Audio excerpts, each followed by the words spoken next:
There are certain needs that just go hand in hand. For instance, what good would cars be without tires? How can there be a king without a queen? And if you're a queen without killer fashion sense, can you really perform your queenly duties? Well, in the history of rubber royalty, the king and queen of tires were Harvey and Elizabeth Park Firestone.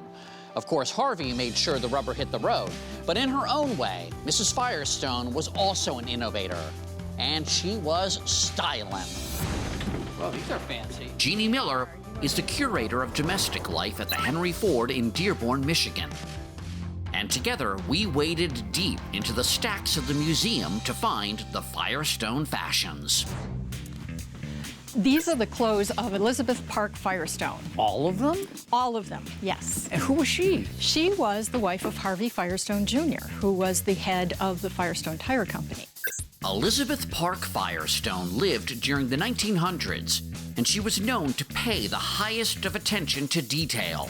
Her fashion taste ranging from structured suits to feminine sparkles. And I can see that she really liked blue a lot. She did. Mrs. Firestone had blonde hair and blue eyes, and she knew what looked good on her. Blue is also my color. Why was it so important for her to be well-dressed? Mrs. Firestone felt that it was her responsibility to represent her husband and the company well. Mrs. Firestone looked at her clothing as art, and it was.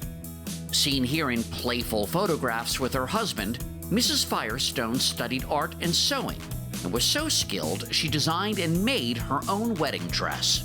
She also had direct communication with high-end design houses such as Dior and Balenciaga. In this way, she was part of the innovating and creative process of the designs she wore. She had very definite ideas about what she liked, and she would write letters to the designers and express her preferences in color, of course, fabric, etc.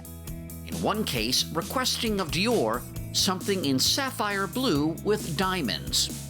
Well, by the 1950s, Mrs. Firestone found her fashion sense celebrated in Life magazine, thanks to that particular dress, which she wore proudly to the opening of the Vienna Opera House in 1955. It was spectacular. It was the only dress that appeared in the Paris papers after the event. Look, can I see it? Yes, you can. It's a short walk away. Oh, we don't have to go all the way to Vienna. No. Well, let's go. Okay. Isn't it lovely? Beautiful. The detail is just exquisitely done with all kinds of rhinestones and metallic threads. This is a fabulous example of couture clothing. Couture, what does that mean? It's specially ordered and specially made for the person to their measurements. Even though the initial request for diamonds turned into rhinestones, no doubt, Mrs. Firestone showcased her innovative fashion sense and was the belle of the 1955 Vienna Opera House Ball.